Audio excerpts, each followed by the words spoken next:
നമസ്കാരം. പകൽ വാർത്തയിലേക്ക് സ്വാഗതം. ആദ്യം നോക്കാം പ്രധാന തലക്കെട്ട്. സംസ്ഥാനത്ത് KSRTC ബസ്സുകളിൽ സ്ത്രീകൾക്ക് സൗജന്യ യാത്ര ഈ മാസം 15 മുതൽ. ആദ്യഘട്ടത്തിൽ വരുമാന ഭേദമില്ലാതെ ഓർഡിനറി ബസ്സുകളിൽ ഉണ്ടാകുന്ന നഷ്ടം സർക്കാർ നികത്തും. സൗജന്യ യാത്ര പ്രിയദർശിനി എന്ന പേരിൽ. രാജ്യങ്ങളിലേക്ക് വ്യാപക ആക്രമണം അഴിച്ചുവിട്ട് ഇറാൻ. ബഹ്റൈനിലും ജോർദാനിലും കുവൈറ്റിലും മിസൈൽ വർഷം. 21 കേന്ദ്രങ്ങളിലേക്ക് ആക്രമണം നടത്തിയതായി റിപ്പോർട്ട്. മറുപടി ഇറാന്റെ തെക്കൻ മേഖലകളിലെ US ആക്രമണങ്ങൾക്ക്.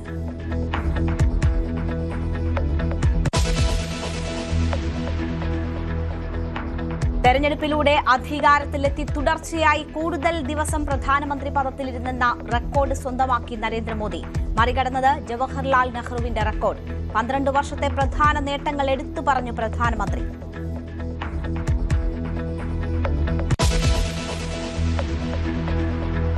മാസപ്പടി കേസിൽ വീണയെ വിശദമായി ചോദ്യം ചെയ്യാൻ ED. ചോദ്യാവലി തയ്യാറാക്കി ED. CMRLൽ നിന്ന് ലഭിച്ച 2.78 കോടി വിനിയോഗിച്ചതിൽ വ്യക്തത തേടും. പണം ഉപയോഗിച്ച് സ്വത്തുക്കൾ സമ്പാദിച്ചെങ്കിൽ കണ്ടുകെട്ടലിനും സാധ്യത.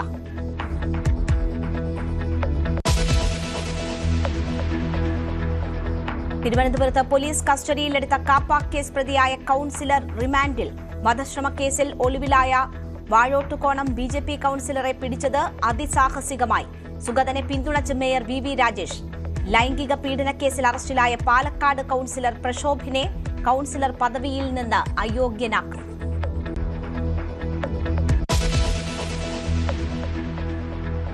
തിരുവനന്തപുരം ജില്ലാ സെക്രട്ടറി സ്ഥാനത്തെ ചൊല്ലി CPMൽ കലാപം. കടുത്ത അതൃപ്തിയിൽ V ശിവൻകുട്ടി. ജില്ലാ സെക്രട്ടേറിയറ്റിൽ നിന്ന് വിട്ടുനിന്നു. V ജോയിയെ ജില്ലാ സെക്രട്ടറിയായി തുടരാൻ അനുവദിച്ചത് ഇന്നലെ.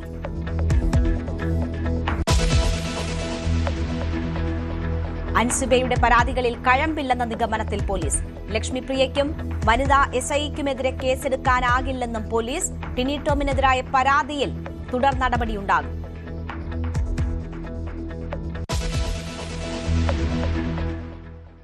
സൂപ്പർ ഹിറ്റുകളുടെ സംവിധായകൻ ഭാരതിരാജ അന്തരിച്ചു. അന്ത്യം രാവിലെ ചെന്നൈയിലെ വസതിയിൽ. വിടവാങ്ങിയത് രാജ്യം കണ്ട ബഹുമുഖ ചലച്ചിത്ര പ്രതിഭകളിൽ ഒരാൾ.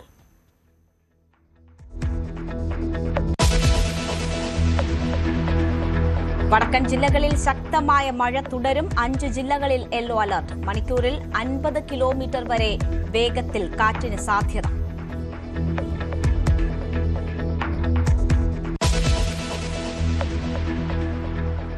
വാർത്തയിലേക്ക് വിശദമായി.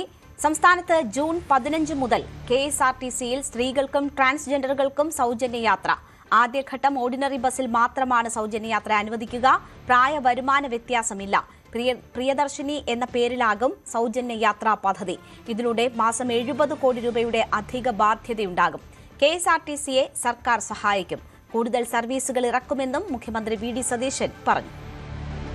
സംസ്ഥാന സർക്കാരിന്റെ ഇന്ദിരാ ഗ്യാരണ്ടി പദ്ധതിയുടെ ഭാഗമായി ആദ്യ മന്ത്രിസഭാ യോഗത്തിലെടുത്ത തീരുമാനം അനുസരിച്ച് ജൂൺ 15 തീയതി മുതൽ പ്രായഭേദമന്യേ എല്ലാ സ്ത്രീകൾക്കും ട്രാൻസ്ജെൻഡർ വ്യക്തികൾക്കുമായി KSRTC ബസ്സിലെ ഓർഡിനറി സർവീസുകളിലെ ബസ്സുകളിൽ സൗജന്യ യാത്രാ സ്കീം ജൂൺ 15 മുതൽ നടപ്പിലാക്കുന്നതിന് അതിനുള്ള അംഗീകാരം നൽകാൻ വേണ്ടി തീരുമാനിച്ചു. ഇന്ദിരാ ഗ്യാരണ്ടിയിലുള്ള ഈ പദ്ധതി പ്രിയദർശിനി എന്ന പേരിലായിരിക്കും അറിയപ്പെടുന്നത്. വരുമാനം കണക്കാക്കിയിട്ടില്ല, പ്രായം കണക്കാക്കിയിട്ടില്ല, കണ്ടീഷൻസ് ഒന്നും ഇല്ലാതെ ആദ്യം ഓർഡിനറി ബസ് സർവീസിലാണ് ആദ്യഘട്ടത്തിലെ ഈ പദ്ധതി സൗജന്യ യാത്ര തീരുമാനിച്ചിരിക്കുന്നത്. ഇത് സർക്കാരിന് ഒരു മാസം 65-70 കോടിയോളം ബാധ്യത വരും. 800 കോടി രൂപയിലധികം ഒരു വർഷത്തിൽ KSRTCക്ക് അതിന്റെ വരുമാനക്കുറവ് വരും. ആ പണം സർക്കാർ KSRTCക്ക് നൽകും. UDF സർക്കാരിന്റെ ഏറ്റവും വലിയ പ്രഖ്യാപനങ്ങളിൽ ഒന്നായിരുന്നു സ്ത്രീകൾക്ക് സൗജന്യ യാത്ര. ഇനി 5 ദിവസത്തെ കാത്തിരിപ്പ് മാത്രമേ ഉള്ളൂ. 15 മുതൽ തന്നെ പദ്ധതി നടപ്പിലാക്കുമെന്നതാണ് മുഖ്യമന്ത്രി VD സതീശൻ അറിയിച്ചിരിക്കുന്നത്. വാർത്തയുടെ വിശദാംശങ്ങളുമായി VV അരുൺ ചേരുകയാണ്. അരുൺ, ആദ്യം ഓർഡിനറി സർവീസുകളിലാണ് പരീക്ഷണാടിസ്ഥാനത്തിൽ ഈ പദ്ധതി നടപ്പിലാക്കുക എന്നത് നേരത്തെ തന്നെ പറഞ്ഞിരുന്നതാണ്. എന്തായാലും പദ്ധതിയുമായി മുന്നോട്ട് തന്നെ അത് 15-ന് തന്നെ നടപ്പാക്കും എന്നത് മുഖ്യമന്ത്രി വ്യക്തമാക്കിയിരിക്കുകയാണ്. മറ്റ് ബാധ്യതകൾ, ഇതുമായി ബന്ധപ്പെട്ടുണ്ടാകുന്ന അധിക ചെലവുകൾ, അത് സംബന്ധിച്ചുള്ള തീരുമാനങ്ങൾ അതെങ്ങനെ വഹിക്കുമെന്നത് സംബന്ധിച്ചുള്ള വ്യക്തത മുഖ്യമന്ത്രി വരുത്തുന്നുണ്ടോ? ഒപ്പം ഈ പദ്ധതിയിൽ ഗുണഭോക്താക്കളാകാൻ ഏതെങ്കിലും തരത്തിലുള്ള മാനദണ്ഡങ്ങൾ ഉണ്ടോ? എന്താണ് വിശദീകരിക്കുന്നത്? രേണുക, UDFന്റെ ഏറ്റവും വലിയ തെരഞ്ഞെടുപ്പ് വാഗ്ദാനങ്ങളിൽ ഒന്നായിരുന്നു സ്ത്രീകൾക്ക് KSRTC ബസ്സിൽ സൗജന്യ യാത്ര. നിങ്ങൾക്ക് വേളാങ്കണ്ണിയിലും എവിടെ വേണമെങ്കിലും തീർത്ഥയാത്രയ്ക്ക് പോകാം, സൗജന്യമായി പോകാമെന്ന് ഇന്നത്തെ മുഖ്യമന്ത്രി അടക്കമുള്ളവർ പലതവണ ജനങ്ങളോട് പറഞ്ഞതാണ്. പക്ഷേ ഇപ്പോൾ അത്തരത്തിൽ അങ്ങനെ ദൂരയാത്ര പോകാൻ കഴിയില്ല. പകരം KSRTCയുടെ ഓർഡിനറി ബസ്സുകളിൽ മാത്രമാണ് സൗജന്യ യാത്ര. അതിന് പ്രായഭേദമില്ല, വരുമാന ഭേദമില്ല. സ്ത്രീകൾക്കും ട്രാൻസ്ജെൻഡറുകൾക്കും സംസ്ഥാനത്തെ ഓർഡിനറി സർവീസുകളിൽ യഥേഷ്ടം യാത്ര ചെയ്യാം. അതുമാത്രമാണ് സർക്കാരിന്റെ ഇപ്പോഴത്തെ നീക്കം. പ്രതിവർഷം 750 മുതൽ 800 കോടി വരെ അധിക ബാധ്യത KSRTCക്ക് ഉണ്ടാകും. ഈ പണം സർക്കാർ നൽകുമെന്നാണ് ഇപ്പോൾ നൽകുന്ന പ്രതിവർഷം നൽകുന്ന 1500 കോടിക്ക് പുറമെ ഈ തുക കൂടി സർക്കാർ നൽകും എന്നാണ് ഇപ്പോൾ മുഖ്യമന്ത്രി പ്രഖ്യാപിച്ചിരിക്കുന്നത്. ആദ്യ മന്ത്രിസഭാ യോഗത്തിൽ എടുത്ത തീരുമാനമാണ് സൗജന്യ യാത്ര ജൂൺ 15 മുതൽ നടപ്പാക്കാൻ. അതിന്റെ മാനദണ്ഡങ്ങളാണ് ഇന്ന് ചേർന്ന മന്ത്രിസഭാ യോഗം അംഗീകരിച്ചത്. സ്ത്രീകൾക്ക് സൗജന്യ യാത്ര ചെയ്യാം, പക്ഷേ ഓർഡിനറി ബസ്സുകൾ ഇല്ലാത്ത ഇടങ്ങളിൽ എന്ത് ചെയ്യുമെന്ന ചോദ്യത്തിന് സർക്കാരിന് മറുപടിയില്ല. മലബാറിൽ ഓർഡിനറി ബസ്സുകൾ വളരെ കുറവാണ്. അവിടെ ടൌൺ ടു ടൌൺ സർവീസുകളാണ് കൂടുതൽ നടക്കുന്നത്. തിരുവനന്തപുരത്തും KSRTC ഓർഡിനറി സർവീസുകൾ കുറവാണ്. കാരണം ഇവിടെ KSRTC ആശ്രയിക്കുന്ന ആളുകളുടെ എണ്ണം അത്ര അധികമില്ല. KSRTC ഇല്ലെങ്കിലും സ്വകാര്യ ബസ്സുകൾ അധികം സർവീസ് നടത്തുന്ന ജില്ല കൂടിയാണ്. അല്ലാത്തിടങ്ങളിൽ ഓർഡിനറി ബസ്സുകൾ ഇല്ലാത്തിടങ്ങളിൽ എങ്ങനെയാണ് ഈ സൗജന്യ യാത്ര എന്ന ചോദ്യം ബാക്കിയാണ്. അതിനിപ്പോൾ സർക്കാരിന് മുന്നിൽ മറ്റു വഴികളില്ല. ഇപ്പോൾ ഓർഡിനറി ബസ്സുകൾ ഉള്ളയിടങ്ങളിൽ സൗജന്യമായി യാത്ര ചെയ്യാമെന്ന് മാത്രമാണ് സർക്കാർ നൽകുന്ന ഗ്യാരണ്ടി. ഇത് തുടർ പഠനങ്ങൾക്ക് വിധേയമാക്കും. എങ്ങനെയാണ് പദ്ധതി മുന്നോട്ട് പോകുമെന്ന് തീരുമാനിക്കും. ആദ്യഘട്ടത്തിൽ ഇത് മാത്രമാണ് സർക്കാർ നൽകുക. പിന്നീട് KSRTC സ്വയം വരുമാനം മെച്ചപ്പെടുത്തുന്ന വഴികൾ കൂടി തേടാൻ സർക്കാർ നിർദ്ദേശം നൽകിയിട്ടുണ്ട്. അതിന് സർക്കാരിന്റെ സഹായമുണ്ടാകും. പരസ്യം അടക്കമുള്ള കാര്യങ്ങളിലൂടെ KSRTC വരുമാനം വർദ്ധിപ്പിച്ച് മറ്റ് സർവീസുകളിലേക്കും ഇത് നീട്ടാനുള്ള ലക്ഷ്യമാണ് ഇപ്പോൾ സർക്കാരിനുള്ളത്. പക്ഷേ ഇതിനകം തന്നെ വിമർശനം ഉയർന്നു വന്നു. സ്ത്രീകൾ സർക്കാർ വോട്ട് നൽകിയത് മുഴുവൻ സർവീസുകളിലും യാത്ര ചെയ്യാറുണ്ട്. പക്ഷേ ഇപ്പോൾ അതിന് സർക്കാരിന് സാമ്പത്തികമായി കഴിയില്ല. അതുകൊണ്ട് ഓർഡിനറി സർവീസുകളിലേക്ക് മാത്രം ഇത് ചുരുക്കുകയാണ്. അതിനെതിരെ വിമർശനവും ഒരു ഭാഗത്തുണ്ട്. പക്ഷേ സർക്കാർ ഇപ്പോൾ ഒരു തീരുമാനം നടപ്പാക്കിയെന്ന വലിയ സന്തോഷത്തോടു കൂടിയാണ് ഈ പ്രഖ്യാപനമെന്ന് മുഖ്യമന്ത്രി VD സതീശൻ നടത്തിയത്. ശരി, പൂർണ്ണ രൂപത്തിലല്ല എങ്കിൽ പോലും സർക്കാർ വാഗ്ദാനം പാലിക്കുന്നു എന്നതാണ് വ്യക്തമാക്കിയിട്ടുള്ളത്. 15 മുതലാണ് ഈ പദ്ധതി നടപ്പിലാക്കുക. അത് ഓർഡിനറി ബസ്സുകളിലായിരിക്കും ആദ്യം നടപ്പാക്കുക. VV അരുണാണ് വാർത്തയുടെ വിശദാംശങ്ങൾ നൽകിയത്. PM ശ്രീ പദ്ധതിയിൽ LDFനെ വിമർശിച്ച മുഖ്യമന്ത്രി VD സതീശൻ. PM ശ്രീയിൽ ഈ സർക്കാർ ഒരു തീരുമാനവും എടുത്തിട്ടില്ല. കരാറിൽ ഒപ്പുവെച്ചത് കഴിഞ്ഞ LDF സംസ്ഥാന സർക്കാരാണ്. മന്ത്രിസഭയെ അറിയിക്കാതെയായിരുന്നു തീരുമാനം. നിലവിൽ പദ്ധതിയുടെ നിയമവശം പരിശോധിച്ചു വരുന്നതായും മുഖ്യമന്ത്രി പറഞ്ഞു. ഇതെല്ലാം വാർത്തകൾ വരികയാണ്. ഓരോരുത്തരും ഇഷ്ടമുള്ള വാർത്തകൾ കൊടുക്കുക. ഞങ്ങൾ ഒരു തീരുമാനം എടുത്തിട്ടില്ല. ഞങ്ങൾ തീരുമാനം എടുക്കും. ഞങ്ങൾ എടുക്കാത്ത തീരുമാനത്തിന് വാർത്ത വരികയാണ്. അതിൽ ലേബർ കോഡിന്റെ വിഷയമുണ്ട്, 2 PMCയിലെ വിഷയമുണ്ട്, 3 PMAYയിലെ വിഷയമുണ്ട്. ഞങ്ങൾ ആ തീരുമാനം എടുക്കും. ഞങ്ങൾ അന്ന് എതിർത്തത് എന്താ? PMC ഒരു കാരണവശാലും അതിൽ പങ്കുചേരില്ല എന്ന് നിരന്തരം പ്രഖ്യാപിച്ച ഒരു ഗവൺമെന്റ് മന്ത്രിസഭാ അംഗങ്ങൾ പോലും അറിയാതെ പോയി എഗ്രിമെന്റ് വെച്ചില്ലേ? ഏതൊരു മന്ത്രിസഭാ യോഗത്തിൽ വന്ന് അന്നത്തെ മുഖ്യമന്ത്രിയും വിദ്യാഭ്യാസ മന്ത്രി ഇരിക്കുക. അവർക്ക് രണ്ടുപേർക്കും അറിയാം ഇത് ഒപ്പുവെച്ചത്. ബാക്കി CPI മന്ത്രിമാര് ആവേശത്തോടെ പറയാണ് ഇതിൽ ഒപ്പുവെക്കരുത്. അപ്പൊ ഒപ്പുവെച്ചിട്ട് വന്ന മുഖ്യമന്ത്രിയും വിദ്യാഭ്യാസ മന്ത്രിയും മിണ്ടി കൊടുത്തില്ല മന്ത്രിസഭയിൽ. മറ്റവര് പറഞ്ഞുകൊണ്ടിരിക്കുകയാണ്. സ്വന്തം മന്ത്രിസഭാ അംഗങ്ങളെ പോലും അറിയാതെ മന്ത്രിസഭയുടെ പെർമിഷൻ പോലും എടുക്കാതെയാണ് വെച്ചത്. അത്രയും നാള് PMCയിൽ ഒപ്പുവെക്കില്ല എന്ന് പറഞ്ഞ് വൺ ഫൈൻ മോർണിംഗ് പോയി ഒപ്പുവെച്ചപ്പോൾ മന്ത്രിസഭയെ പോലും വിശ്വാസം എടുക്കാതെ ഒപ്പുവെച്ചപ്പോഴാണ് ഞങ്ങൾ അതിനെ ചോദ്യം ചെയ്തത്. ഇപ്പൊ അവർ ഒപ്പുവെച്ചൊരു ഗവൺമെന്റ് കണ്ടിന്യൂവേഷൻ ആണ്. അപ്പൊ നമ്മൾ പരിശോധിക്കണം. അതിന്റെ അകത്ത് ലീഗൽ ഒബ്ലിഗേഷൻ ഉണ്ട് ഒരു സ്റ്റേറ്റിന്, അല്ലെ? വ്യക്തികളല്ലല്ലോ പോയി ഒപ്പുവെച്ചത്, സ്റ്റേറ്റ് ഗവൺമെന്റാണ് ഒപ്പുവെച്ചത്. ഗവൺമെന്റ് ഓഫ് കേരളയാണ് ഒപ്പുവെച്ചത്. ഇപ്പോൾ ഗവൺമെന്റ് ഓഫ് കേരള, ഞങ്ങൾ ഭരണതലത്തിലെ ആളുകൾ മാറിയെന്നല്ലാതെ ഗവൺമെന്റ് ഓഫ് കേരള തന്നെയാണ് ഞങ്ങളുടെ പൊസിഷൻ. അപ്പൊ ഇതിനകത്ത് ലീഗൽ പൊസിഷൻ എന്താണ്, അതിലെങ്ങനെ സ്വീകരിക്കാൻ പറ്റുമെന്ന് പഠിക്കാതെ ചെയ്യാൻ പറ്റുമോ? ഇ ശ്രീധരൻ മുന്നോട്ട് വെച്ച റെയിൽ പദ്ധതിക്ക് അംഗീകാരം നൽകി എന്നത് തെറ്റായ പ്രചാരണമെന്ന് മുഖ്യമന്ത്രി വി ഡി സതീശൻ. ഇക്കാര്യത്തിൽ പഠനം നടന്നുകൊണ്ടിരിക്കുകയാണ്. പാരിസ്ഥിതിക ആഘാതം കൂടി പരിശോധിച്ച ശേഷം മാത്രമാകും എല്ലാ കാര്യങ്ങളിലും തീരുമാനമെടുക്കുകയെന്നും മുഖ്യമന്ത്രി പറഞ്ഞു. പിന്നെ നിങ്ങൾ എന്തൊക്കെ വാർത്തയാണ് ഓരോരുത്തർ കൊടുക്കുന്നത്? ഇ ശ്രീധരൻ ഒരു പ്രോജക്റ്റ് കൊണ്ടുവന്നു തന്നു, ആ പ്രോജക്റ്റ് നടപ്പാക്കാൻ തീരുമാനിച്ചു. ആര്, എവിടെ തീരുമാനിച്ചു? അല്ലല്ല, എവിടെ തീരുമാനിച്ചു? ആള് എത്ര പേര് വാർത്ത കൊടുത്തു? എന്നിട്ട് കുറെ പേര് തർക്കമാണ്. അതിൽ സ്റ്റാൻഡ് ഗേജ് ആണ്, ഇതിൽ മീറ്റർ ഗേജ് ആണ്. എന്നിട്ട് ഗവൺമെന്റ് എന്തിനു സ്റ്റാൻഡ് ഗേജ് അപ്രൂവ് ചെയ്തു? അദ്ദേഹത്തെ പോലത്തെ ഒരാൾക്ക് ഞങ്ങളുടെ അടുത്ത് കൊടുത്തിട്ട് ഒരു പ്രോജക്റ്റ് തന്നു, അത്രേ നടന്നുള്ളൂ. ഞങ്ങളെന്താ ചെയ്തത്? അത് സ്റ്റഡി ചെയ്യാൻ ഒരു കമ്മിറ്റി ഉണ്ടാക്കി. ഒരു റെയിൽവേ എക്സ്പേർട്ട്, ഒരു എൻവയൺമെന്റ് എക്സ്പേർട്ട്, ഒരു ഫിനാൻസ് എക്സ്പേർട്ട്, ഈ 3 ആസ്പെക്റ്റും അതിൽ പരിശോധിക്കണം.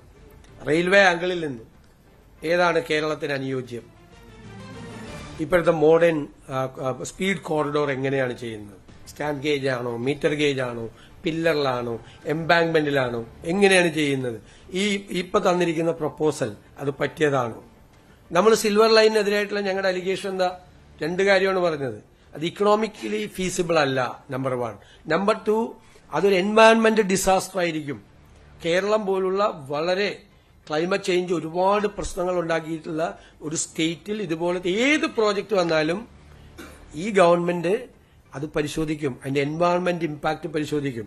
അതുകൊണ്ടാണ് ആദ്യമായിട്ടാണ് നമ്മളൊന്നും ഗവൺമെന്റ് കമ്മിറ്റികളിലൊന്നും എൻവയൺമെന്റ് എക്സ്പേർട്സിനെ വെക്കാറില്ല. എൻവയൺമെന്റ് എക്സ്പേർട്ടിനെ കൂടി വെച്ചിട്ടാണ് ആ കമ്മിറ്റി കോൺസ്റ്റിറ്റ്യൂട്ട് ചെയ്തിരിക്കുന്നത്. വിത്തിൻ 3 വീക്സ് അവരതിന് ആ കമ്മിറ്റിയുടെ റിപ്പോർട്ട് തരും. എന്നിട്ട് ഞങ്ങളത് പഠിക്കും, എന്നിട്ട് തീരുമാനമെടുക്കും.